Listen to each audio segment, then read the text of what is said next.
Hello, and welcome to Part 6 of Little Women, an audio play presented by Far From the Tree Productions. I'm Matthew Simmons, and I play John Brooke. Little Women was originally written in 1868 and 1869 on the stolen land of the Algonquin Nation, specifically the Nipmuc tribe in Musketaquid, known today as Concord, Massachusetts. This play was created and recorded on colonized lands spanning the globe. These lands include the unceded traditional territory of the Coast Salish peoples, including the Squamish, Tsleil-Waututh, and Musqueam First Nations, whose land is now called Vancouver, British Columbia. The Blackfoot peoples, including the Siksika, Kainai, and Piikani First Nations, whose land is now called Calgary, Alberta. The Darug, Kooringa, and Darawal peoples, whose land is now called New South Wales, Australia. We would like to thank all the incredible artists whose generous and dedicated work made this production possible. We hope you enjoy the show.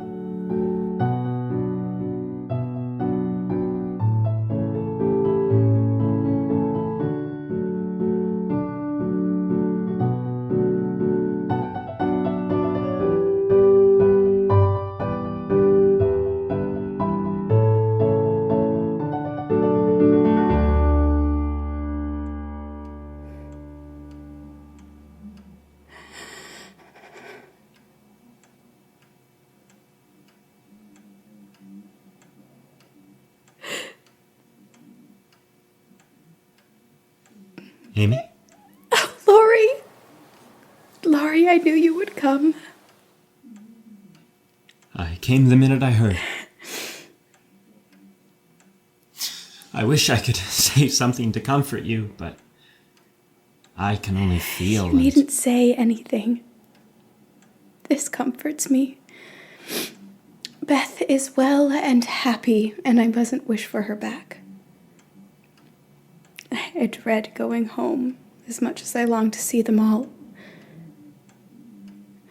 You needn't go right away. Not if you want me. I do. Fred came to see me.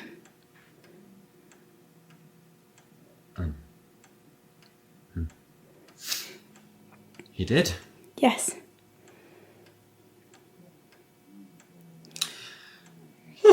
Well, shall I congratulate you on your engagement? I said no.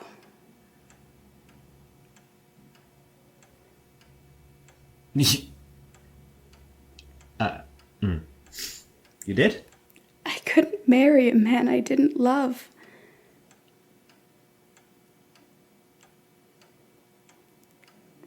Will you walk with me? I will.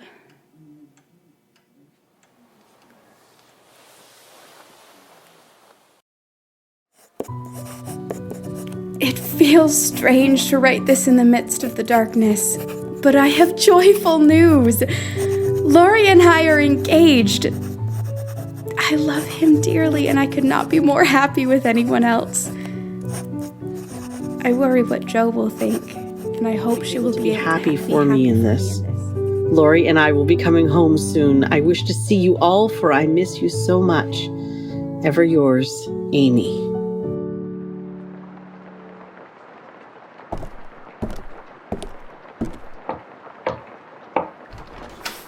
Jo? Yes? Jo, won't you come downstairs?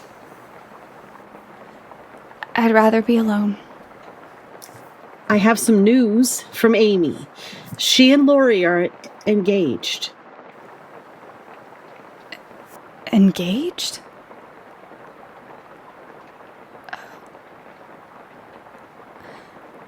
Are you pleased, Mother? I hoped it would be so ever since Amy wrote that she had refused Fred. And a hint here and there in her letters made me suspect that love and Laurie would win the day. You never said a word to me. I feared it might pain you to learn that your Teddy loved anyone else.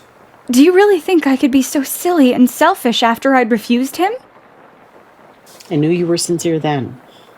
But lately I have thought that if he came back and asked again, you might perhaps feel like giving another answer. I never wanted to be married. I was contented with the thought of being a literary spinster with a family of stories for children. And I have so much ambition for my life and desire to do more. But I'm lonely. Aren't you? And perhaps if Teddy had tried again, I might have said yes. But not because I loved him anymore. Because I care more to be loved. It's curious. I never had any desire for more than just my family. But the more I try and satisfy myself with natural affections, the more I seem to want. My heart is so elastic. It never seems full. It's so beautiful to be loved by someone and to see and feel it in everything they do. I don't understand it. Why don't you write? I have no heart to write. And if I had, nobody would care for my things. Write something for us and never mind the rest of the world. I don't know if I have a story. Write what you know. But what can there be in a simple story like ours? There's truth in it, Jo. That's the secret. You used to write with no thought of fame or money, and you put your heart into it. You fought through the bitter. Now it is time for the sweet.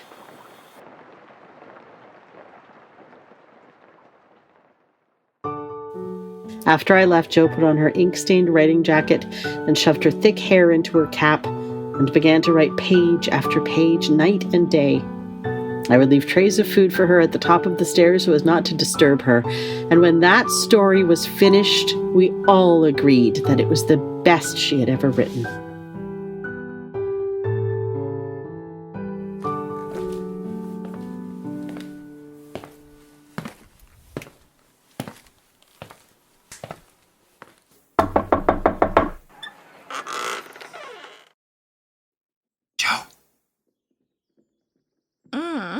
Jo.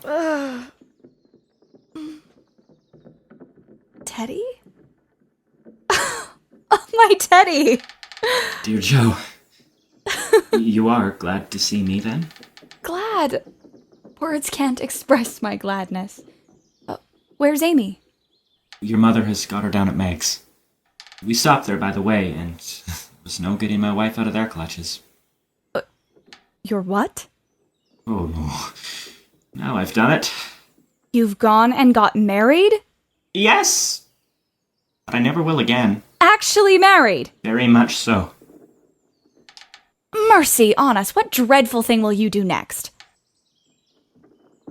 Characteristic, but not exactly complimentary congratulations. Well, what can you expect when you take one's breath away, creeping in like a burglar and letting cats out of bags like that, Teddy?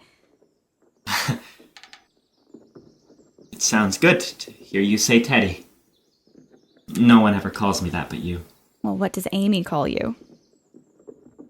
My lord. Oh, that's like her. Well, look at you.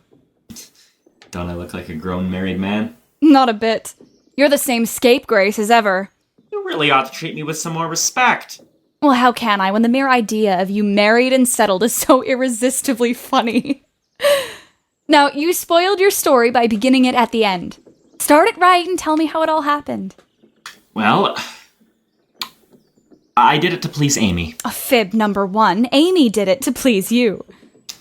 Well, we planned to spend some more time in Paris, but grandfather wanted to come home, and I couldn't let him go alone, and I couldn't leave Amy, but Aunt March had all these notions of chaperones and such nonsense, and wouldn't let Amy come with me, so I settled the issue by saying, let's be married, and we can do as we like. How did Aunt March agree to this? It was hard work, but between the two of us, we talked her over. There wasn't time to write and ask leave, and it was only taking time by the fetlock, as my wife says. Aren't you proud of those 2 words? She is such a captivating little woman. I can't help but be proud of her. Joe, I want to say one thing, and then we'll put it away forever. As I told you in my letter, I never shall stop loving you. But the love is altered. Amy and you changed places in my heart. I think it was meant to be, and would have come about naturally if I had waited as you tried to make me. So, will you believe it and go back to the happy old times when we first knew one another? I believe it. With all my heart. But we can never be boy and girl again. I see a change in you, and you'll find it in me. I shall miss my boy, but I will love the man as much. Why, it seems only yesterday I was buttoning Amy's pinafore and pulling your hair when you teased. Since I am older than you needn't talk so like a grandma. Oh, you may be older in years, but I am older in feeling. I was wondering how you and Amy got on together. Like angels. Yes, but which rules? Ha! She does. We take turns for our marriage, but she does it so imperceptibly that I don't mind much. Oh, Amy and you never did quarrel as we used to. Oh, she can scold if she needs to. Such a lecture I got in Nice. It was a great deal worse than any of your scoldings. Well, if she abuses you, come to me and I will defend you. Huh. Now tell me all about the wedding. I want to hear everything. When we arrived home with Amy, the whole house was abuzz with joyful chatter and stories from our time apart. But as we ate our dinner, there was a knock at the door. Rome was amazing, and we So spent so glad much you brought time the in Nice, babies. which I know you would have loved. Perhaps, if I I can... know, but someone should go check on them. Is anyone expected? I can't imagine who. I'll go find out. Are you expecting anybody? Is your grandfather coming to dinner? Mr. Bear, I'm so glad to see you. And I to see you, Miss March. Please, come in. No, you have a party. Oh, no, we haven't. Only the family. My sister has just come home. Come in. If I will not disturb. No, not at all. My heart was sore for you when I heard of your sister. Thank you. Everyone, this is my friend, Professor Bear. We met in New York. Oh, hello. Mr. Bear, is it? Ah, so this is the infamous Mr. Bear. We've heard much about you. I am Laurie, and this is my wife, Amy. Your wife? It is a pleasure to meet you. Please join us. Amy, would you mind passing Please the tell green us beans? all about how you met our Joe. Sit I over would here like beside one, Joe. thank you. It's not that interesting. Oh, you need to She eat was- more than that. Cleaning my socks. Joe cleaning. I can absolutely imagine that. This is a beautiful instrument. That's Beth's piano. She always played for us in the evenings. It feels like forever since we've heard it played. Do you play, Mr. Bear? Oh, just a little. Will you play? We must have our singing like in the old days, for we are all together again. Will you sing with me? We go excellently together. I suppose so. Ding, Joe.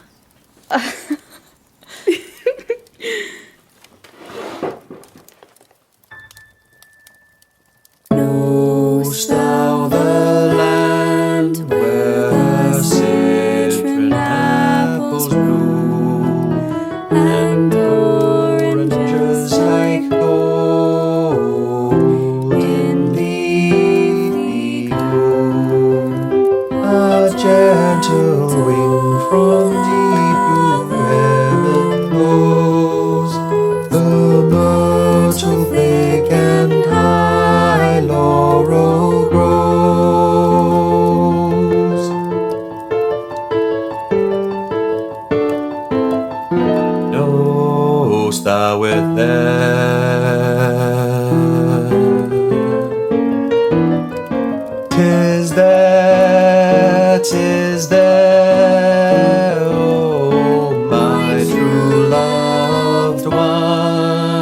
with me must go, must go.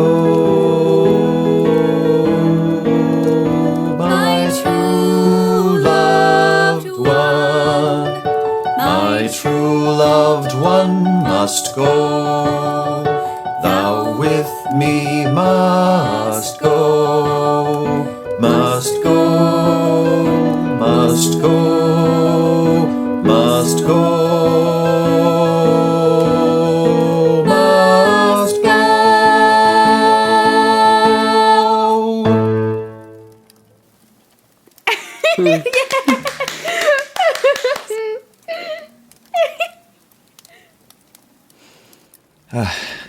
I must go, but I shall gladly come again if you give me leave.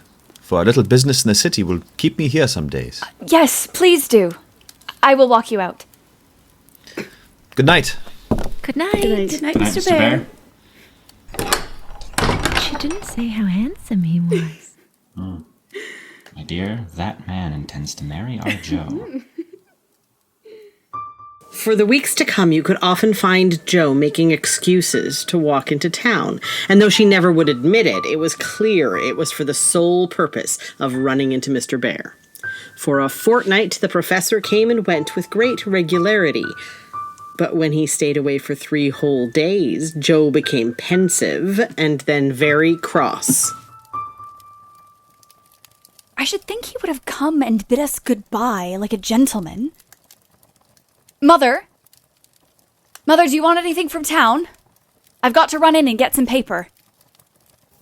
Yes. Some number 9 needles and 2 yards of lavender ribbon. You'd better take the umbrella. It looks like rain. And if you see Mr. Bear, bring him home to tea.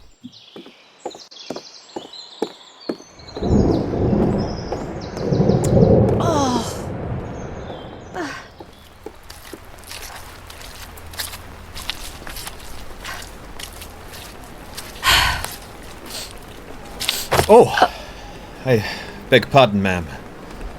Miss Jo, Professor, what are you doing out here, my friend? shopping. You have no umbrella. Please, stand under mine. We'd thought you had gone. Did you believe that I should go with no farewell? No, I didn't. I knew you were busy about your own affairs, but we rather missed you. Father and Mother, especially. And you? I'm always glad to see you, sir. I thank you. And come one more time before I go. You are going, then? I have no longer any business here. It is done. Successfully, I hope. I ought to think so. For I have a way open to me by which I can make my bread.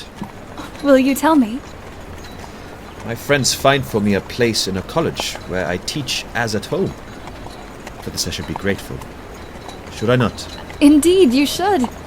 Oh, how splendid it will be to have you doing what you like and be able to see you often. But we shall not meet often, I fear. What do you mean? This place is at the west. So far away. It is late. I should be getting home. You cannot mean to walk home. Not in this rain. I'm very used to plodding in the mud. At least let me walk with you. Really, I'll be all right. Jo, why do you cry? Because you're going away. Mein Gott, that is so good. What? I came to see if you could care for me. And I waited to be sure that I was something more than a friend. Am I? Yes. Friedrich, why didn't you... She calls me Friedrich. Oh. I always call you so to myself. I forgot. But I won't unless you like it. Like it? It is more sweet to me, that I can tell. Why didn't you tell me all of this sooner?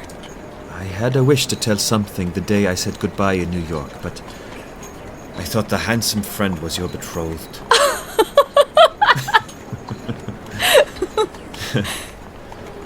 If I had spoken then, would you have said yes? I don't know. I'm afraid not. Or I didn't have a heart just then. That I do not believe. Ah, well. Die erste Liebe ist die beste. I never loved another. What brought you at last? This? I found it by chance. I knew it by the names and the initials, and in it there was one little verse. Half-writ poems, stories wild, April letters, warm and cold, diaries of a willful child, hints for women early old, a woman in a lonely home, hearing, like a sad refrain, be worthy, love, and love will come in the falling summer rain. Oh, it's very bad poetry. I read that, and I think to myself, she has a sorrow, and she is lonely, and I have a heart full for her. But I could not find the heart to take you from that so happy home until I could have a prospect of one to give you. How could I ask you to give up so much for a poor man? There's no future but a little learning. I don't fear poverty. I've known it long enough to lose my dread and be happy working for those I love. I have nothing to give. My hands are empty. Not empty now. A year passed as Joe and Friedrich worked and waited, bettering their prospects before marriage. And though everyone thought that the stubbornness of Aunt March would give her strength to outlive them all, she passed. When their first sorrow was over, for they loved the old lady in spite of her sharp tongue, they found they had cause for rejoicing. I can't understand why she left her estate to me. I suppose she liked you more than she let on. What will you do with it? It's a fine old place. It'll bring a handsome sum. For, of course, you intend to sell it. No, I don't. You don't mean to live here. Yes, I do. But it is an immense house and will take power and money to keep it in order. The garden and orchard alone need 2 or 3 men. I want to open a school for little lads. A good, home-like school with Fritz and me to teach them. I like it. It's just like you, Joe. The house is big and the furniture strong and plain. There's plenty of room in the garden and orchard, and Fritz has been taking care of boys all his life. It is very fitting for a professor to be opening a school. I have succeeded beyond my hopes. I don't think I shall ever call myself Unlucky Joe again. And yet, your life is so very different from the one you pictured so long ago. Aren't all of ours? My life is very different from the one I planned, but I would not alter it. There is no need for me to say it, but I am far happier than I deserve. Thank God I am a happy woman. In every life, some rain must fall. Some days will be dark and dreary, but as I sit here looking at my little women, who are not so little anymore, heart full of gratitude and humility, I think, oh, my girls, however long you may live, I never can wish you a greater happiness than this.